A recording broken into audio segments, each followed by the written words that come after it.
सादा कपड़ों में एसपी मैडम साड़ी खरीदने पहुंची।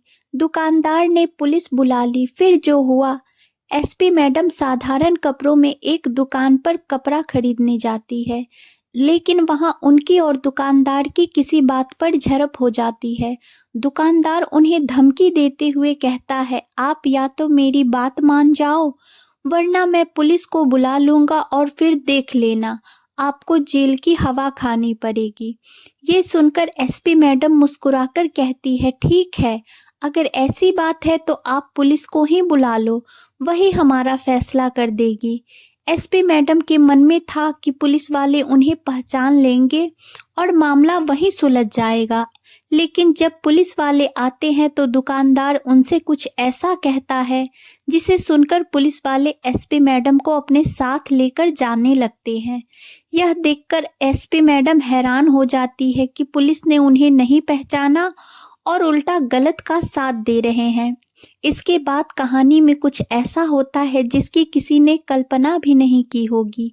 पूरी कहानी की सच्चाई जानने के लिए वीडियो को अंत तक जरूर देखें। उत्तर प्रदेश के लखनऊ शहर में एक नई एसपी साहिबा कविता वर्मा की नियुक्ति होती है। कविता वर्मा अपनी ईमानदारी के लिए बहुत प्रचलित थी। जहां भी जाती अपने ईमानदार काम से सबका दिल जीत लेती और उनकी ईमानदारी के चर्चे चारों तरफ फैले रहते। उनकी पोस्टिंग के एक ही दिन बाद उनका छोटा भाई उनसे मिलने आता है। उसके भाई की शादी होने वाली थी और वह अपनी बहन को शादी में अपने साथ ले जाना चाहता था। एसपी साहिबा का पूरा परिवार अभी तक लखनऊ में शिफ्ट नहीं हुआ था। कविता वर्मा अपने भाई को समझाने की कोशिश करती है, भाई कोई बात नहीं, तुम शादी कर लो, मैं बाद में किसी दिन आकर तुमसे मिल लूंगी। लेकिन उनका भाई कहता है, नहीं बहन, अगर आप शादी में नहीं आओगी तो मैं बिल्कुल भी शादी नहीं करूंगा। भाई बहन में बहुत प्यार था और इसी वजह से एसपी साहिबा अपनी व्यस्तता के बावजूद शादी में जाने के लिए राजी हो जाती है। वह अपने भाई से कहती है, ठीक है भाई, तुम चिंता मत करो, मैं जरूर तुम्हारी शादी में आऊंगी। कल शाम को तो मैं तुम्हारे यहाँ आ जाऊंगी, तुम कोई चिंता मत करो। अगले दिन सुबह सुबह एसपी साहिबा उठकर शादी में जाने की तैयारी करने लगती है। वह सोचती है, मैं शादी में जा रही हूँ तो अच्छे कपड़े होने चाहिए। यही सोचकर वह अपनी पर्सनल गाड़ी लेती है और साधारण कपड़ों में बाजार में कपड़ों की खरीदारी करने निकल जाती है। पहले एसपी साहिबा कई बड़ी बड़ी दुकानों पर जाती है, लेकिन उन्हें कोई साड़ी पसंद नहीं आती। ऐसे ही घूमते घूमते वह एक और दुकान पर पहुंच जाती है जिसका नाम था सुरेश साड़ी भंडार। वहां पर पहुंचकर कई साड़ियां देखने लगती है। घर से निकले हुए उन्हें 2 से 3 घंटे हो चुके थे, लेकिन अभी तक कोई साड़ी पसंद नहीं आई थी। अंत में सुरेश साड़ी भंडार में उन्हें एक साड़ी पसंद आती है। एसपी साहिबा उस दुकानदार से उस साड़ी का भाव करने लगती है। दुकानदार कहता है, मैडम, हमारी दुकान का एक ही रेट है, आपने बाहर बोर्ड पर देखा होगा। इस साड़ी का दाम 3500 रुपए है। एसपी साहिबा साड़ी देख चुकी थी और कहती है, कोई बात नहीं, ठीक है, और अपने बैग से 3500 रुपए लेकर दुकानदार को दे देती है। दुकानदार उन पैसों को गिनता है और गिनने के बाद उन्हें अपने पास रख लेता है। इसके बाद वह साड़ी को पैक करके एसपी मैडम को दे देता है। एसपी मैडम भी खुशी खुशी वहां से लौटने लगती है, क्योंकि उन्हें जो चाहिए था वह मिल गया था। दुकान से बाहर निकलने के बाद एसपी मैडम बाजार में और भी सामान खरीदने लगती है। जब वह दूसरी दुकान में खरीदारी कर रही थी, उसी दौरान उनका थैला जिसमें साड़ी रखी थी गिर जाता है और साड़ी बाहर निकलती है। साड़ी को देखते ही एसपी मैडम को उसमें खासर नजर आने लगता है। खासर का मतलब है कि कपड़े के अंदर बने धागों के गुच्छे जो कपड़े की गुणवत्ता को खराब कर देते हैं। एसपी मैडम उसी दुकान में साड़ी को फैलाकर देखती है और पाती है कि साड़ी की कई जगहों पर खासर बने हुए हैं, जिससे उसकी खूबसूरत खराब हो गई है। इसके बाद एसपी मैडम उस दुकानदार से जो सामान खरीदना था उसे खरीदकर दोबारा सुरेश साड़ी भंडार पर पहुंच जाती है। वहां पहुंचकर वह दुकानदार को साड़ी दिखाती है और कहती है, ये साड़ी रख लो और मुझे कोई दूसरी साड़ी दे दो। दुकानदार थोड़ी अनिच्छा से नाक भौं सिकोड़ता है, लेकिन मजबूरी में दूसरी साड़ियां दिखाने लगता है। अब तक दुकानदार को नहीं पता था कि यह यहाँ की एसपी है और एसपी मैडम ने भी यह बात जाहिर नहीं की थी। इसके बाद एसपी मैडम काफी देर तक दुकान के अंदर साड़ियां ढूंढती रहती है, लेकिन एसपी मैडम को कोई भी साड़ी पसंद नहीं आती। जब उन्हें साड़ी पसंद नहीं आती तो वह दुकानदार से कहती है, अंकल जी, आपके यहाँ की कोई भी साड़ी मुझे पसंद नहीं आ रही। आप ऐसा करो, मुझे पैसे ही वापस दे दो, मैं किसी और दुकान से देखकर ले लूंगी। तब दुकानदार पैसे लौटाने से मना कर देता है और दुकान में लगे एक छोटे से पर्चे की तरफ इशारा करता है, जिस पर लिखा था, बिका हुआ सामान वापस नहीं होगा, केवल बदला जाएगा। एसपी मैडम यह सुनकर हैरान हो जाती है। वह कहती है, अंकल ठीक है, लेकिन मैंने 3500 की साड़ी खरीदी थी और उसमें कमियां निकली, इसमें आपकी भी तो गलती है। दुकानदार जवाब देता है, मैडम बहस मत करो, हमारे यहाँ का यह नियम है और हमें इसे तोड़ नहीं सकते। एसपी मैडम कहती है, ठीक है, बिका हुआ माल वापस नहीं होता, लेकिन मैं इसे अभी तक अपने घर भी नहीं लेकर गई हूँ। यहाँ से बस दूसरी दुकान पर गई थी और वहीं मुझे यह कमी नजर आई, तो इसे वापस करने में क्या बुराई है। लेकिन दुकानदार अपनी बात पर अडिग रहता है और कहता है, नहीं मैडम, यह साड़ी वापस नहीं होगी, आप चाहे जो कर लो। इसके बाद एसपी मैडम कहती है, नहीं, यह साड़ी आपको वापस करनी होगी, वरना मैं यहाँ से नहीं जाने वाली। ऐसा कहकर वह दुकान में ही बैठ जाती है और साड़ी वापस करने के लिए आग्रह करने लगती है। जब दुकानदार देखता है कि यह महिला अपनी बात पर अड़ी हुई है और यहाँ से जाने वाली नहीं है, तो वह पुलिस को फोन करके धमकी देता है। वह कहता है, या तो आप यहाँ से चली जाएं, वरना मैं पुलिस को बुलाकर आपको अंदर करवा दूंगा। आप यहाँ मेरे साथ गलत कर रही हैं और यहाँ सीसीटीवी कैमरा भी लगा हुआ है। जब आपने एक बार सामान खरीद लिया तो यह वापस नहीं होगा। अगर आपको इसके बदले में कुछ और चाहिए तो आप ले सकती हैं, लेकिन पैसे वापस नहीं होंगे। एसपी मैडम पुलिस का नाम सुनकर मुस्कुराती है और कहती है, ठीक है, तुम पुलिस को बुला लो, कोई बात नहीं, वही आकर हमारा फैसला कर देगी कि आप मुझे पैसे वापस दोगे या नहीं। दुकानदार, जो सोच रहा था कि पुलिस बुलाने से मामला सुलझ जाएगा, पुलिस को फोन करता है और अपनी समस्या बताकर उन्हें दुकान पर बुला लेता है। इसके बाद एसपी मैडम सोचने लगती है, आने दो पुलिस को, आते ही वे मुझे पहचान लेंगे और फिर इस दुकानदार को डांटकर मेरे पैसे वापस दिला देंगे।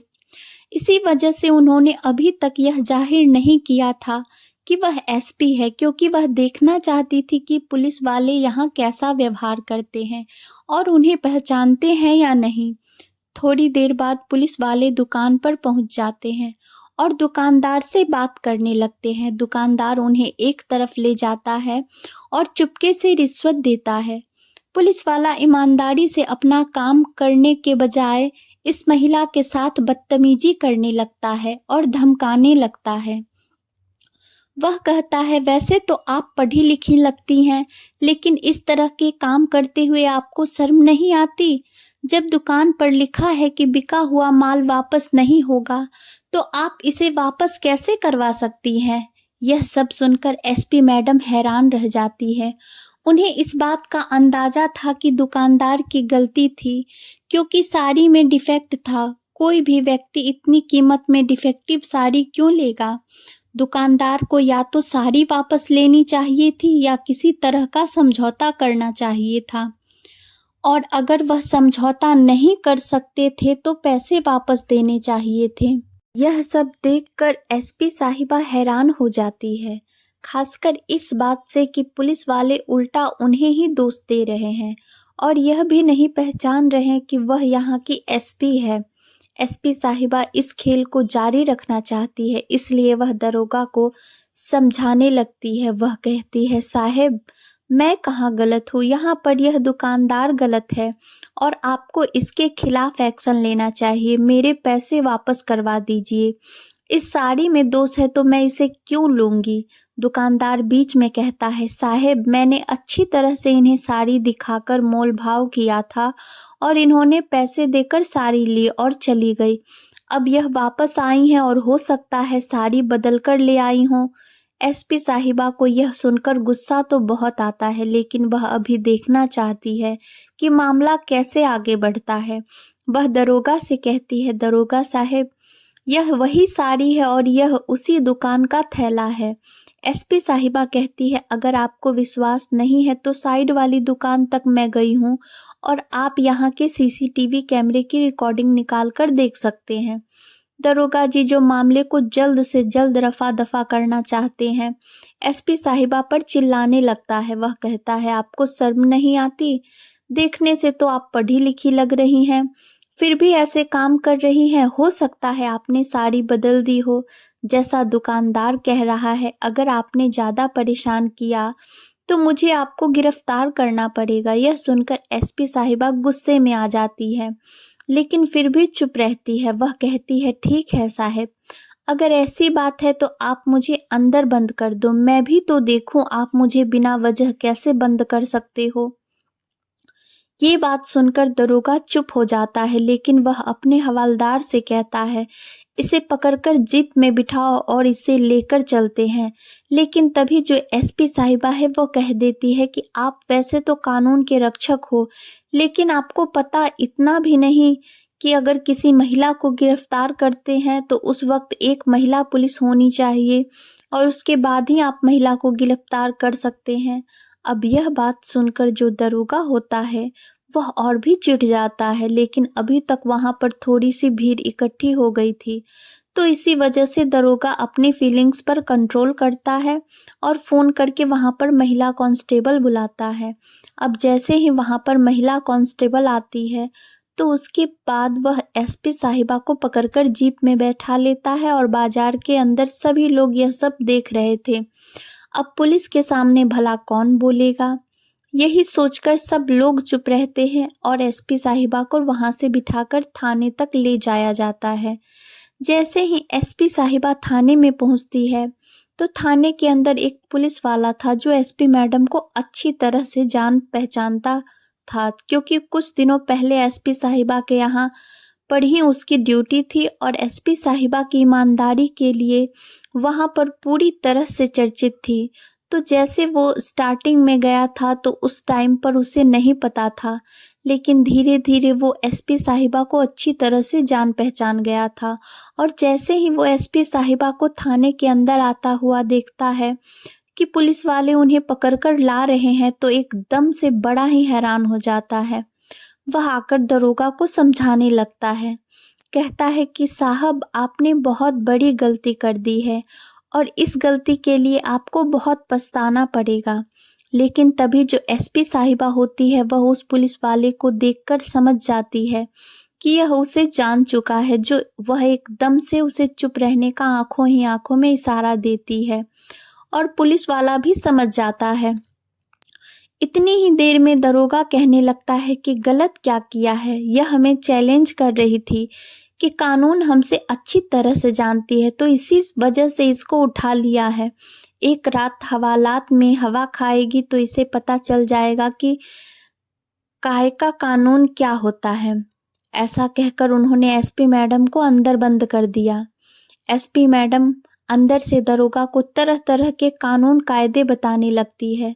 तुमने यह गलत किया है, रात के समय तो तुम यहाँ मुझे रख ही नहीं सकते, फिर मैं एक रात के हवालात की हवा कैसे खा सकती हूँ। यह सब सुनकर दरोगा का गुस्सा और भी बढ़ जाता है और वह चिल्लाकर कहता है, या तो तुम चुप हो जा वरना मैं कुछ महिला कांस्टेबल को भेजकर तेरी अच्छी तरह से पिटाई करवा दूंगा। एसपी साहिबा ऐसा कहकर इससे भी आगे बढ़कर उसे जवाब देती है, ऐसे भला कैसे तुम कर सकते हो, अगर हिम्मत है तो करके दिखाओ। अब दरोगा का गुस्सा सातवें आसमान पर होता है। इस समय एक पुलिस वाला जो एसपी साहिबा को पहचानता था यह सब देख रहा था। दरोगा गुस्से में आकर महिला कांस्टेबल को आदेश देता है, इसे अच्छे से सबक सिखा दो। जैसे ही महिला कांस्टेबल लॉकअप के अंदर जाने लगती है, एसपी साहिबा उन्हें रोक देती है और कहती है, खबरदार, अगर एक कदम भी आगे बढ़ाया। इसके बाद वह अपना आई कार्ड निकालकर महिला कांस्टेबल के सामने लटका देती है। जैसे ही महिला कांस्टेबल आई कार्ड देखती है, वे पूरी तरह से हैरान हो जाती है और जोरदार सैल्यूट एसपी साहिबा को मारती है। यह सब देखकर दरोगा पूरी तरह से कंफ्यूज हो जाता है। जब लॉकअप का दरवाजा खुलता है तो एसपी साहिबा, जिसे अब तक मुजरिम समझा जा रहा था, उस लॉकअप से बाहर आ जाती है। बाहर आने के बाद वह दरोगा को धमकाना शुरू कर देती है। दरोगा को जब यह दिखता है कि महिला कांस्टेबल ने उसे सैल्यूट किया और अब वह एसपी साहिबा उसे धमका रही है, तो उसे समझ में आ जाता है कि हो सकता है यह इस जिले की नई एसपी साहिबा हो, जिसके कारण वह ऐसा कर रही है।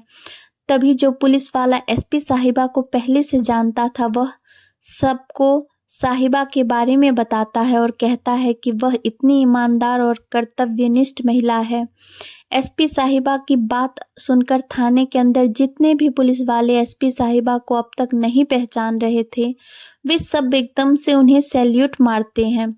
दरोगा, जो अब तक सब कुछ देख रहा था, उसकी पतलून गीली हो जाती है और वह परेशान होकर एसपी साहिबा के पैर पकड़कर माफी मांगने लगता है।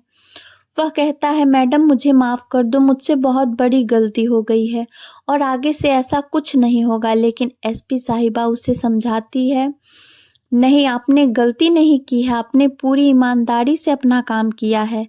मैंने वो भी देखा था जब उस दुकानदार ने आपकी जेब में सामान डालने की कोशिश की थी। आपने ईमानदारी से काम किया, इसलिए आपको माफ़ी मांगने की ज़रूरत नहीं। तुम बहुत ही ईमानदार हो, लेकिन तुम्हारी ईमानदारी रिश्वतखोरी के प्रति है, न कि सरकार के प्रति। यह सुनकर वह पुलिस वाला और भी ज़्यादा शर्मिंदगी महसूस करने लगता है और माफ़ी मांगने लगता है। एसपी साहिबा कहती है, यह कोई गलती नहीं थी, तुमने गुनाह किया है और इस गुनाह की तुम्हें सज़ा ज़रूर मिलेगी। फिर एसपी साहिबा फ़ोन मिलाती है और उच्च अधिकारियों को बुलाती है। उन्हें बुलाने के बाद वह दरोगा की सारी करतूत बताती है और कहती है, फ़ौरन से फ़ौरन इस पर कार्रवाई होनी चाहिए। लेकिन तभी उच्च अधिकारी कहते हैं, मैडम, इनको छोड़िएगा मत। उच्च अधिकारी की बात सुनकर एसपी साहिबा थोड़ी देर के लिए सोच विचार करती है। फिर अचानक उन्हें याद आता है कि उस दुकान में लगे सीसीटीवी कैमरे का जिक्र, जो दुकानदार ने एसपी साहिबा को धमकी देते हुए कहा था कि उसने कहा था, इस दुकान में सीसीटीवी कैमरे लगे हैं और तुम्हारी हरकतें पुलिस वालों को मिल जाएंगी। एसपी साहिबा को यह मौका मिल जाता है और वह तुरंत उस पुलिस वाले के साथ दुकान पर जाती है। वह दुकान के मालिक से माफ़ी मांगने लगता है। दुकानदार हाथ जोड़कर कहता है, मैडम, मुझे माफ़ कर दो, मुझसे बहुत बड़ी गलती हो गई है और मैं तो कुछ और ही समझ रहा था। अभी तक कुछ लोग वहाँ बैठे हुए थे जिन्होंने यह सब होते हुए देखा था और वह यह सब देखकर बड़े हैरान हो जाते हैं कि जिस पुलिस वाले ने आज गलत किया है और पुलिस से पकड़वाया है, वह पुलिस की ही बहुत बड़ी अधिकारी है। इसके बाद वह लोग इस बात को चारों तरफ फैला देते हैं। महिला एसपी उस दुकान से सीसीटीवी की रिकॉर्डिंग लेने के लिए कहने लगती है। दुकानदार उन्हें सीसीटीवी की रिकॉर्डिंग दे देता है और इसके बाद हाथ जोड़कर उनसे माफ़ी मांगता है। कहता है, मैडम, मुझे माफ़ कर दो, मुझसे बहुत बड़ी गलती हो गई है। आगे से ऐसा कुछ भी आपको देखने को नहीं मिलेगा। उसी पर्चे पर जो लिखा हुआ था कि बिका हुआ माल वापस नहीं होता, वह दुकानदार फौरन उस पर्चे को फाड़ देता है और एसपी साहिबा के पैरों को पकड़ने लगता है। लेकिन तभी एसपी साहिबा उन्हें खड़ा करती है और सभी लोगों के सामने कहती है, देखो अंकल, आपकी उम्र काफ़ी ज़्यादा है और आप मेरे पैर पकड़ते हुए अच्छे नहीं लग रहे हो। हाँ, आपने जो गलती की है, ऐसी गलती अब किसी के साथ मत करना, क्योंकि यहाँ पर जो भी आपके पास आता है वह ग्राहक होता है और ग्राहक भगवान का रूप होता है। तो उनके साथ ऐसा व्यवहार आज के बाद कभी भी मत करना और आपकी दुकान की अगर कोई भी शिकायत मैंने सुन ली तो फिर मैं आपके ऊपर कड़ी से कड़ी कार्रवाई करूंगी और आपको कोई भी नहीं बचा पाएगा। ऐसा कहकर एसपी साहिबा उन्हें वार्निंग देती है और वार्निंग देने के बाद उस सबूत को बड़े अधिकारियों के सामने प्रस्तुत करती है और कहती है इन पर अच्छी से अच्छी कार्रवाई होनी चाहिए ताकि यह जीवन में कभी भी इस तरह का काम न कर सके। इसके बाद उस पुलिस वाले को पहले तो सस्पेंड कर दिया जाता है और केस चलने के बाद उसे 3 साल की जेल भी होती है। एसपी साहिबा उस दुकानदार से माफी के समय जो पैसे वापस मिले थे उन्हीं पैसों से किसी और दुकान से कपड़े खरीदती है। कपड़े खरीदने के बाद वह अपने भाई की शादी के लिए निकल जाती है, लेकिन जाते जाते वह काफी देर हो जाती है। जब उसका भाई उनसे लेट होने का कारण पूछता है तो वह पूरी कहानी अपने भाई को बताती है। इस कहानी को सुनने के बाद उनका भाई कहता है, बहन ये तो रोज रोज का है, यहाँ पर पुलिस वाले ऐसा ही किया करते हैं। तब उनकी बहन कहती है, भाई मैं सभी को तो नहीं सुधार सकती, लेकिन जहाँ पर मैं काम किया करती हूँ वहाँ पर इन चीज की कोशिश तो कर सकती हूँ। हो सकता है मेरी कोशिश कुछ हद तक कामयाब हो जाए और जिन जिन जगहों पर मैं पोस्टिंग करूँ वहाँ पर लोग ईमानदारी से जीना सीख लें। इसके बाद एसपी साहिबा अपने भाई की शादी को अटेंड करती है और शादी को अटेंड करने के बाद उन्होंने इस बात को चारों तरफ फैला दिया था और जब यह बात अखबार में छपी थी तब भी यह केस सुर्खियां बटोर रहा था। लोग इस बात को देखकर बहुत ज्यादा सतर्क हो गए थे। यह थी आज की कहानी, जहां पर एक महिला एसपी दुकानदार से कपड़े खरीदने जाती है, लेकिन वहां से उसे पुलिस पकड़ कर लेती है। सच्चाई और ईमानदारी की राह पर चलना हमेशा आसान नहीं होता, लेकिन यह राह ही हमें सही मंजिल तक पहुंचाती है। आज की कहानी एक ऐसी महिला एसपी की है जिसने न केवल अपने कर्तव्य को निभाते हुए न्याय किया, बल्कि समाज को एक महत्वपूर्ण संदेश भी दिया। ईमानदारी, कर्तव्यनिष्ठा और सच्चाई के बल पर उन्होंने दिखाया कि अगर हम अपने कार्यों में अडिग रहें तो समाज में बदलाव लाना संभव है।